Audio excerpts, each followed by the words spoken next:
En el marco del Diplomado de Capacitación y Herramientas para Líderes Diamante, estimados líderes Diamante, es un honor y una gran responsabilidad para mí, como magistrado federal en retiro, con más de 2 décadas resolviendo controversias en materia laboral, comentar este tema, bases sociales del derecho laboral, visión sindical.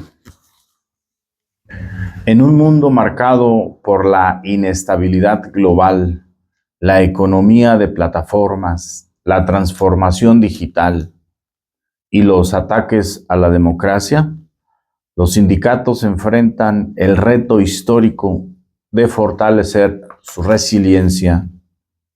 Hoy no solo reflexionaremos sobre las bases éticas, históricas y filosóficas del derecho laboral, sino que conectaremos todo ello con los desafíos que tenemos para este año 2026, para que de aquí salgamos equipados con una visión estratégica clara y herramientas prácticas.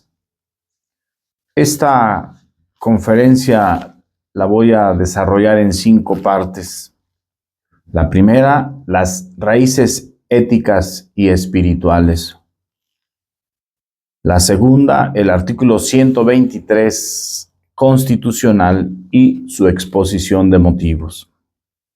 La tercera parte, relacionada con los convenios 87, 98, 101, 111, 156 de la Organización Internacional del Trabajo y desde luego las reformas en materia laboral trascendentes a partir del año 2019, incluso en el presente año 2026. Una cuarta parte la vamos a enfocar en analizar el contrato social y los activos sociales. Vamos a concluir con una parte quinta denominada Resiliencia Sindical en 2026, teletrabajo, desconexión digital e inteligencia artificial. Primera parte, las raíces éticas y espirituales. El derecho laboral nace de una pregunta ética fundamental. ¿El trabajo es una mercancía o una expresión de la dignidad humana? Durante la Revolución Industrial, los trabajadores enfrentaron condiciones inhumanas, jornadas de 14 a 18 horas, trabajo infantil, salarios miserables y ausencia de seguridad social. Frente a esta realidad, el 15 de mayo de 1891, el Papa León XIII publicó la encíclica Rerum Novarum, documento fundacional de la doctrina social de la Iglesia.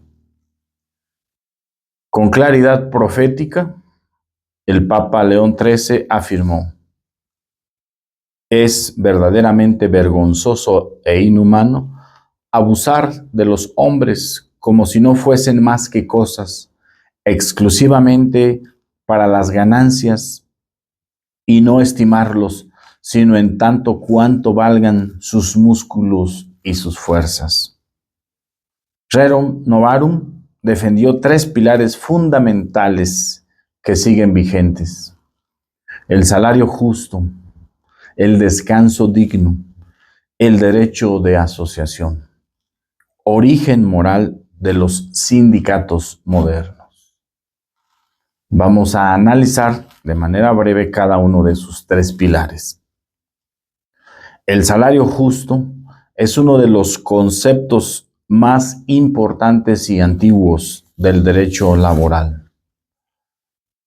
Por salario justo debemos entender aquel que permite al trabajador y a su familia vivir con dignidad humana, cubriendo no solo sus necesidades básicas, alimentación, vivienda, vestido y salud, sino también permitiendo un desarrollo personal, cultural, educativo y de descanso.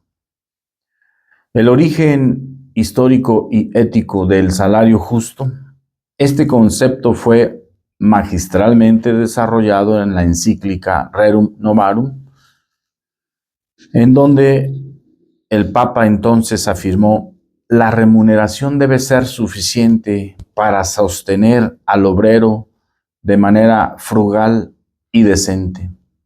León XIII estableció que el salario no puede dejarse únicamente a la ley de la oferta y la demanda, porque el trabajo no es una mercancía, sino una actividad esencialmente humana. ¿Cuáles son los elementos del salario justo según la doctrina y el derecho? Un salario justo debe cumplir cuando menos los siguientes criterios objetivos. Suficiencia. Cubre las necesidades básicas del trabajador y su familia. Proporcionalidad. Corresponde al esfuerzo, responsabilidad, calificación y productividad del trabajador. Equidad. Respeta el principio de igual salario por igual trabajo, sin discriminación por género, edad, origen, etc. También, una de las características del salario tiene que ser la vitalidad. Permite al trabajador participar en la vida cultural, social y religiosa de su comunidad. Sostenibilidad. No pone en riesgo la viabilidad de la empresa, pero tampoco sacrifica la dignidad del trabajador. El artículo 123, fracción 9 de la Constitución Política de los Estados Unidos Mexicanos establece: el salario mínimo general deberá ser suficiente para satisfacer las necesidades normales de un jefe de familia en el orden material, social y cultural, y para proveer a la educación obligatoria de sus hijos. Además, en la Ley Federal del Trabajo, a partir del artículo 84 a 90, se establecen los elementos del salario como justo, equitativo y remunerador. Se dice en esos numerales: un salario no es justo solo porque el trabajador lo acepta. Es justo cuando permite vivir con dignidad. Cuando no lo es, el derecho laboral y los sindicatos tienen la noble misión de corregirlo. Derecho al descanso digno. El descanso digno es el derecho fundamental del trabajador a disponer de tiempo suficiente para recuperar sus fuerzas físicas y mentales, atender su vida familiar, espiritual y social y desarrollarse como persona plena.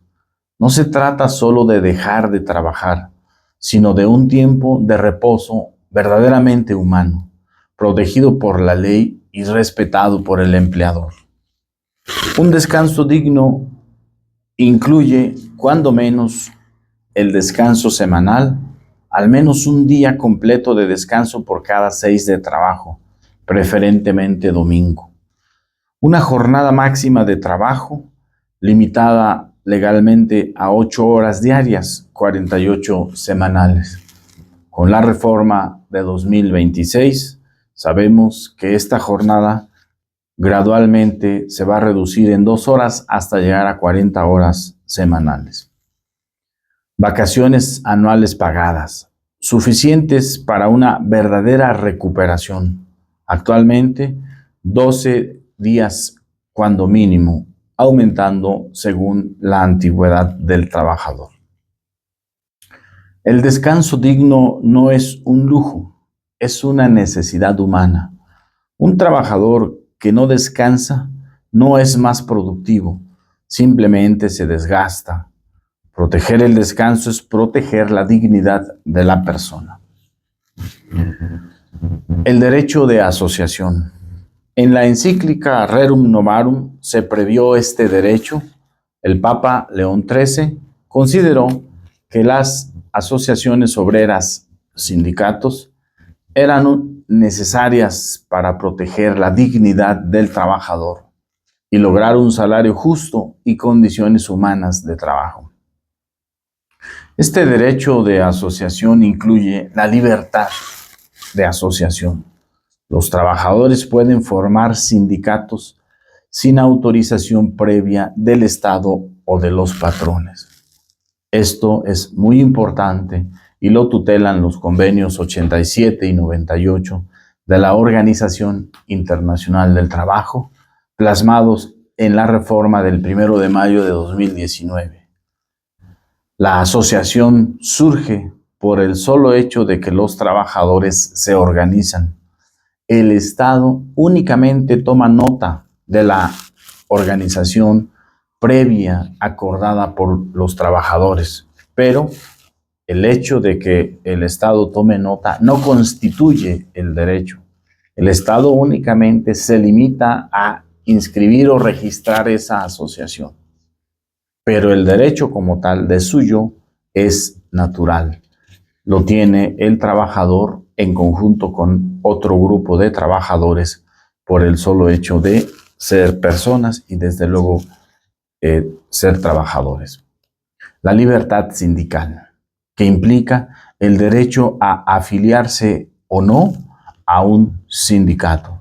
También reformado y plasmado este derecho en la Ley Federal del Trabajo y en la propia Constitución mexicana, en el artículo 123, con motivo de la reforma del 1 de mayo de 2019.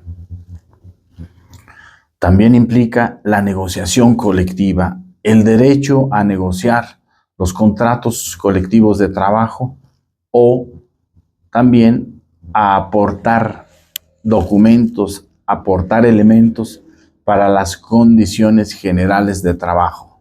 Si bien la ley federal burocrática y cada ley burocrática de los estados de la República Mexicana establecen que las condiciones generales del trabajo las determina la entidad federativa o la federación, los trabajadores tienen derecho a aportar elementos para que sean considerados en esas condiciones generales del trabajo.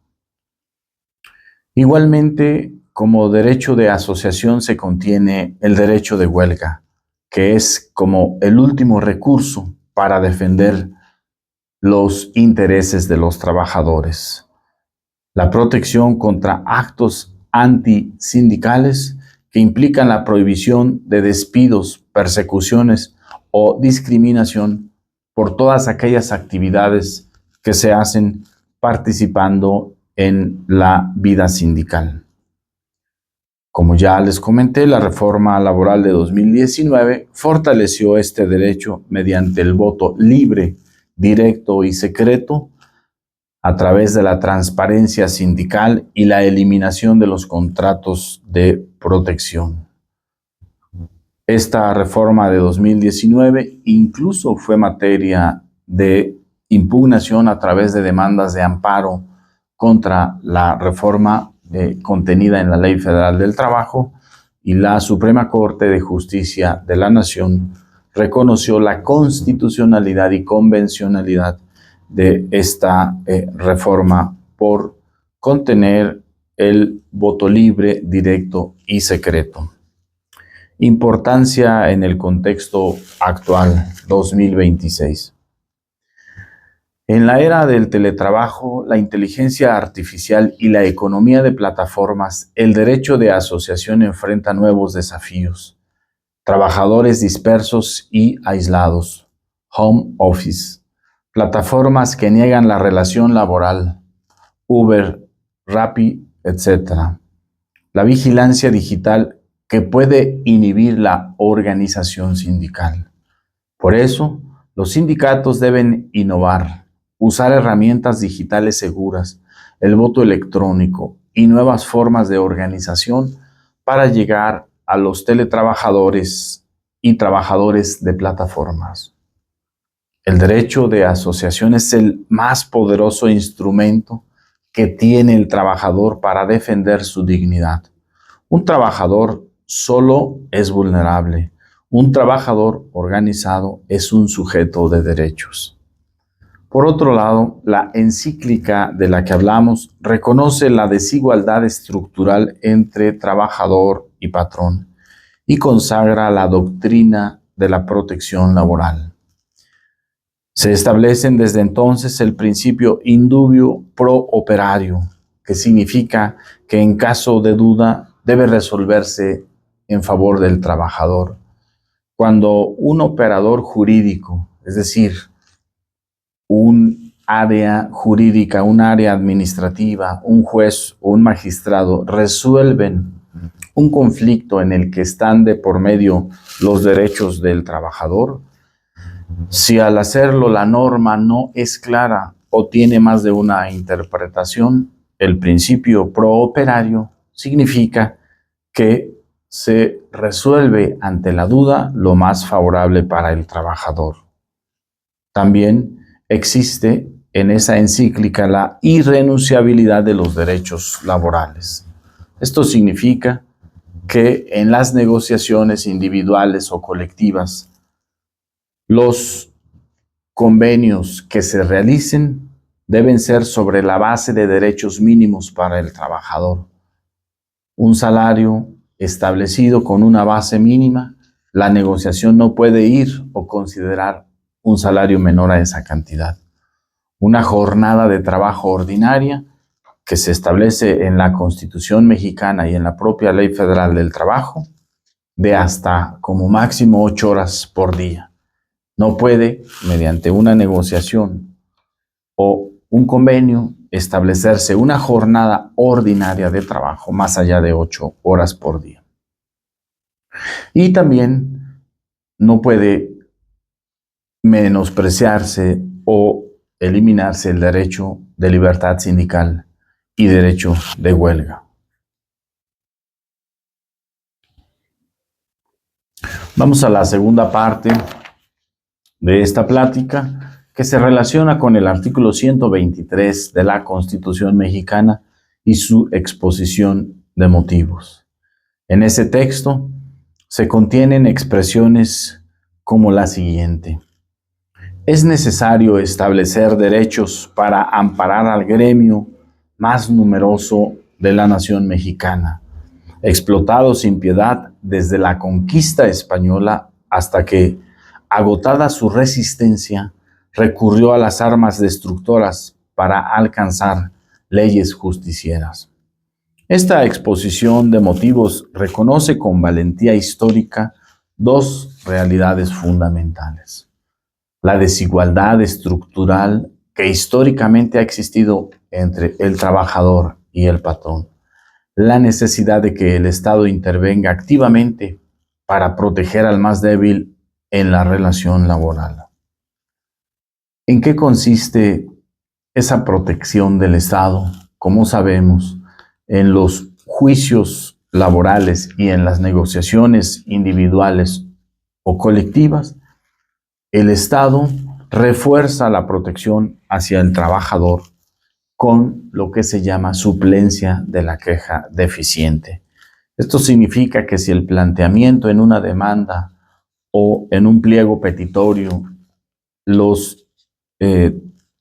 las prestaciones que se están solicitando por parte de la base trabajadora están mal planteadas o no se apoyan en algún fundamento, el Estado, a través de sus instituciones, suple esa deficiencia y mejora la redacción, mejora la argumentación y cuida de esta manera la irrenunciabilidad de los derechos de los trabajadores.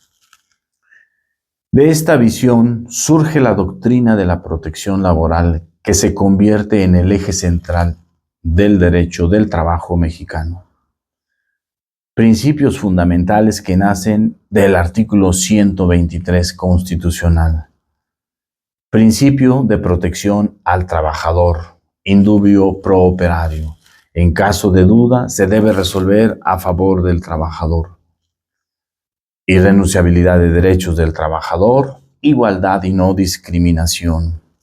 El derecho de huelga como instrumento legítimo de defensa. El artículo 123 de la Constitución transformó la revolución en Constitución, convirtió las demandas obreras en derechos fundamentales de la nación. La igualdad y no discriminación en materia laboral. Estos son principios fundamentales incluso del derecho laboral moderno. Representan la obligación de tratar a todos los trabajadores con equidad y justicia, sin importar sus diferencias personales. La igualdad significa que todos los trabajadores deben recibir el mismo trato cuando se encuentran en situaciones similares, especialmente igual salario por igual trabajo. La no discriminación prohíbe cualquier distinción, exclusión o preferencia que tenga por objeto anular o menoscabar la igualdad de oportunidades o de trato en el empleo. En México, en la Constitución Política de los Estados Unidos Mexicanos, en su artículo 1 se establece: queda prohibida toda discriminación motivada por origen étnico o nacional, género, edad, discapacidad, condición social, condiciones de salud, religión, opiniones, preferencias sexuales, estado civil o cualquier otra que atente contra la dignidad humana. Igualmente, el artículo 123 constitucional establece el principio de igualdad en las relaciones laborales. La Ley Federal del Trabajo, en los artículos 3, 56, 86, 133, entre otros, prohíbe expresamente la discriminación en el trabajo y además establece la dignidad del trabajo como derecho de las personas. Igualmente, a nivel internacional, los convenios internacionales de la Organización Internacional del Trabajo ratificados por el Estado mexicano, el convenio 100, el convenio 111 y el 156. Ejemplos prácticos en el ámbito laboral. Discriminación por género. Pagar menos a una mujer que a un hombre por realizar el mismo trabajo. Brecha salarial. No ascender a una mujer por estar en edad fértil o por ser madre. Acoso sexual o comentarios ofensivos. Discriminación por embarazo o maternidad. Despedir o no contratar a una mujer por estar embarazada. Negar la licencia de maternidad o las prestaciones correspondientes. Discriminación por edad. No contratar a personas mayores de 40 años. Despedir a trabajadores cercanos a la jubilación. Discriminación por discapacidad. No adaptar el puesto de trabajo a una persona con discapacidad. No contratarla a pesar de que está calificada. Discriminación por orientación sexual o identidad de género. Acoso o exclusión por ser parte de la comunidad LGBTQ+. Discriminación por origen étnico o apariencia. Rechazar a una persona por su color de piel, acento o apellido indígena. Discriminación en el teletrabajo. Exigir más productividad a madres trabajadoras en home office. No otorgar las mismas oportunidades de ascenso a quienes trabajan en forma remota.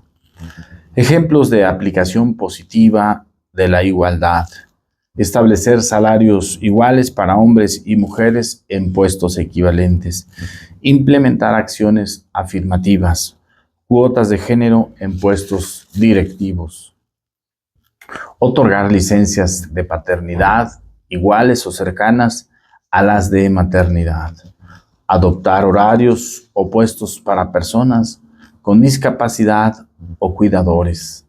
Capacitación en perspectiva de género y no discriminación para todo el personal. En suma, la igualdad y la no discriminación no son solo principios jurídicos, son una exigencia moral. Un sindicato que no lucha contra toda forma de discriminación traiciona su propia misión histórica de defender la dignidad de todos los trabajadores. Del artículo 123 constitucional también nace el principio de igualdad y no discriminación, que obliga a eliminar cualquier trato diferenciado injustificado y a promover la igualdad real de oportunidades entre todos los trabajadores, especialmente en materia de género, edad, discapacidad y origen étnico. Ustedes son los herederos directos y los principales guardianes vivos del artículo 123.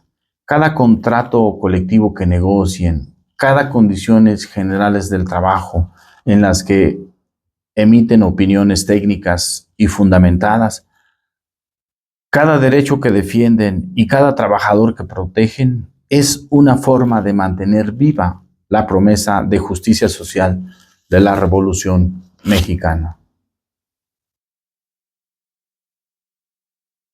Convenios internacionales ratificados por el Estado mexicano de la Organización Internacional del Trabajo, OIT.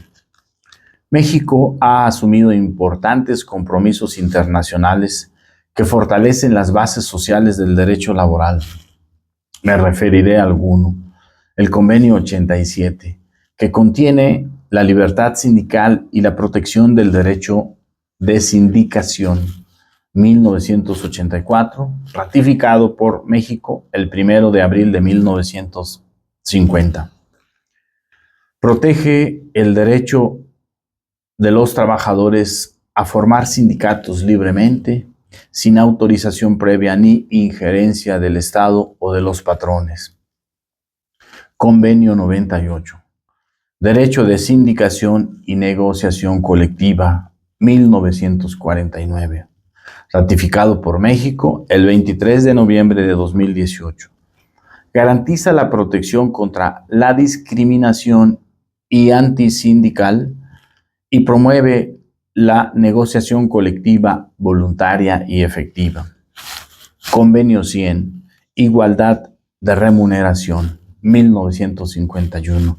Ratificado por México al año siguiente. Establece el principio de igual salario por trabajo de igual valor entre hombres y mujeres. Es uno de los pilares contra la brecha salarial de género. Convenio 111. Discriminación en el empleo y la ocupación, 1958. Ratificado por México en 1961. Obliga a los estados a formular una política nacional para eliminar toda discriminación en el empleo por motivos de raza, color, sexo, religión, opinión política, origen nacional o social. Es la base jurídica de la no discriminación en el trabajo. Convenio 156. Trabajadores con responsabilidades familiares, 1981. Ratificado por México, promueve la igualdad de oportunidades y de trato entre trabajadoras y trabajadores con responsabilidades familiares, hijos, padres, enfermos. Busca conciliar la vida laboral con la familiar y fomentar la corresponsabilidad entre mujeres y hombres. Estos convenios protegen la libertad de organización sindical sin injerencia del Estado o de los patrones y promueven la negociación colectiva genuina. Reforma laboral del 1 de mayo de 2019. Esta reforma fue el gran instrumento nacional para materializar estos convenios internacionales. Sus principales logros fueron fortalecimiento de la libertad y la democracia sindical, eliminación de los contratos de protección y la cláusula de exclusión, voto personal, libre, directo y secreto, mayor transparencia en el manejo de cuotas sindicales.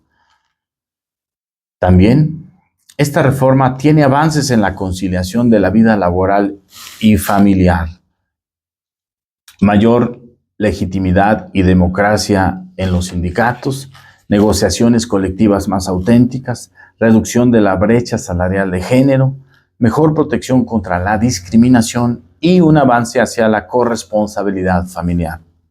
Los convenios de la Organización Internacional del Trabajo no son solo documentos internacionales, son herramientas poderosas que ustedes, como líderes diamante, pueden y deben usar en la negociación colectiva para exigir salario igual por trabajo igual, eliminar toda discriminación y lograr una verdadera conciliación entre el trabajo y la vida familiar. Cuarta parte, el contrato social y los activos sociales. El economista peruano Estanislao Maldonado, en su obra Desarrollo es Equidad, afirma que el desarrollo de una sociedad depende del grado de equidad de su contrato social. ¿Y qué es el contrato social según este autor? No es un documento literal, sino el conjunto de arreglos institucionales, normales y prácticas que definen cómo se distribuyen cargas, beneficios, derechos y oportunidades en una sociedad.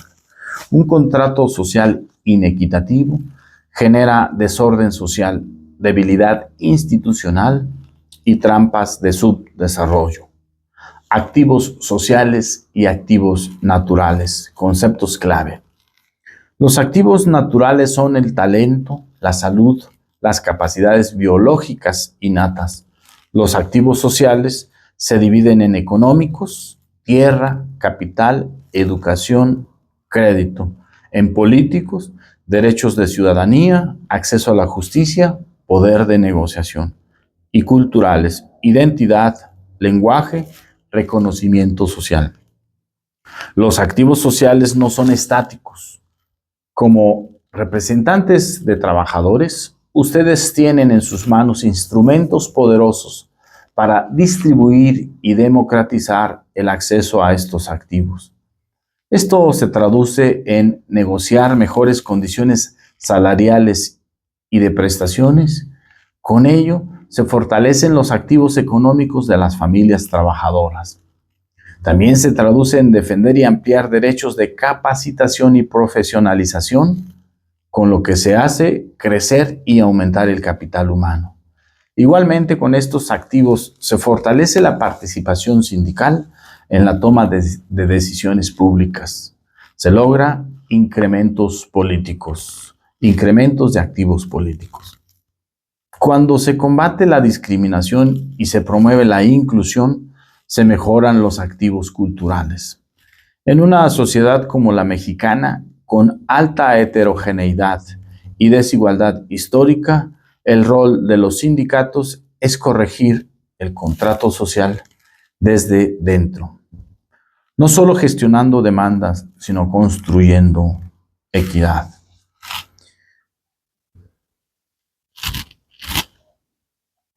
Quinta parte, y con esto voy concluyendo.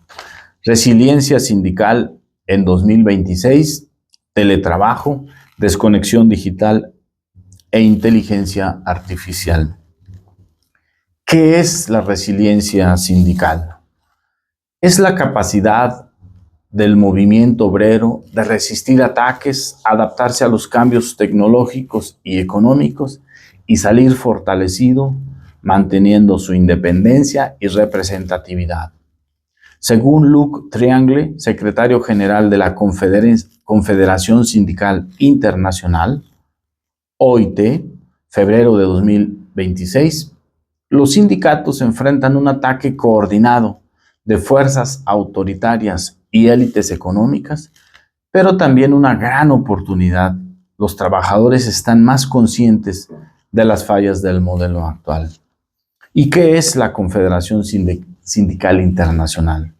La Confederación Sindical Internacional es la organización sindical internacional más grande del mundo. Representa a más de 200 millones de trabajadores afiliados a través de 338 organizaciones sindicales de más de 160 países. Su misión principal es defender los derechos de los trabajadores a nivel global, promover el trabajo decente, combatir la desigualdad, defender la democracia y la libertad sindical. y coordinar acciones internacionales entre sindicatos. Es una de las voces más influyentes ante organismos como la OIT, la ONU, el G20 y otras instituciones internacionales. La sede de esta Confederación Sindical Internacional es en Bruselas, Bélgica. El secretario actual es Luc Triangle. Luc Triangle es el actual secretario, fue elegido el 12 de octubre de 2023 en el 6º Congreso Mundial Extraordinario de la Confederación Sindical Internacional. Su mandato dura 4 años, próximo a concluir para 2027. El secretario fue electo en un Congreso Mundial por la Confederación Sindical Internacional, que es la máxima autoridad de la organización. Este Congreso se reúne cada 4 años y actualmente del 1 al 12 de junio de 2026 se está llevando a cabo en Ginebra, Suiza, la conferencia anual de la Organización Internacional del Trabajo.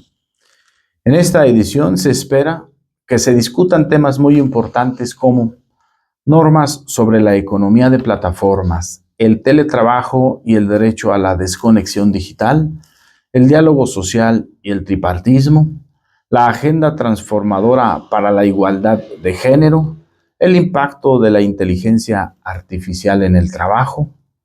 En México, ustedes saben que se reformó la Ley Federal del Trabajo en el año 2021, se reguló el teletrabajo garantizando igualdad de derechos.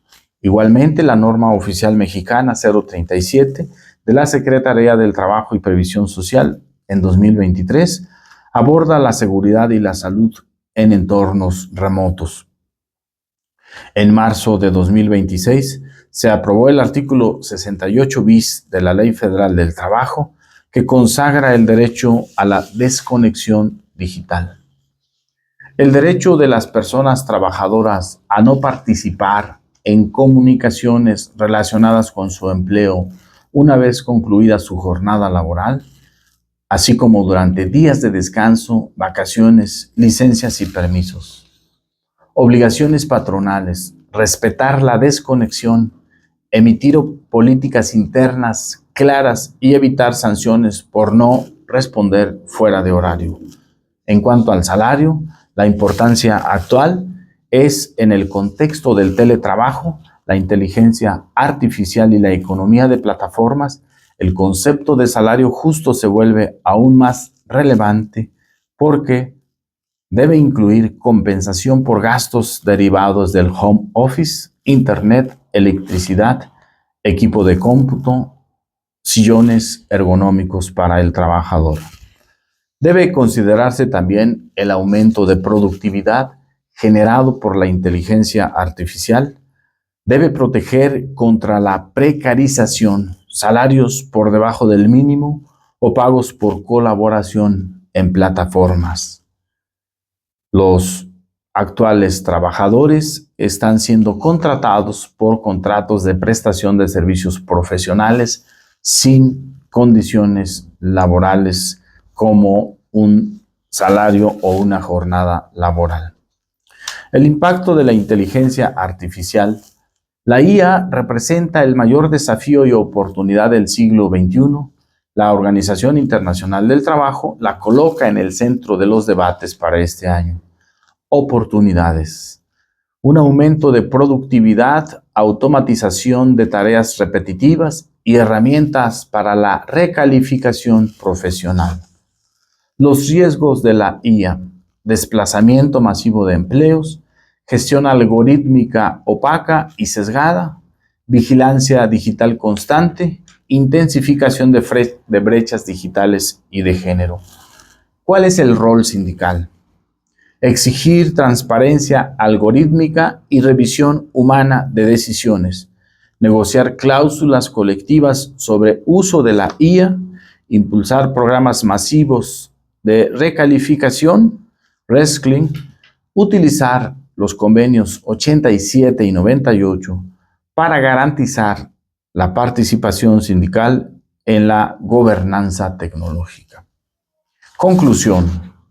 Señoras y señores líderes Diamante, hemos hecho un recorrido extraordinario desde Rerum Novarum, la exposición de motivos del artículo 123 constitucional, los convenios 87, 98, 100, 101, 156 de la Organización Internacional del Trabajo, la reforma de 2019, de 2026, de la Ley Federal del Trabajo, hasta el contrato social equitativo, el teletrabajo, el derecho a la desconexión digital y el desafío de la inteligencia artificial en 2026.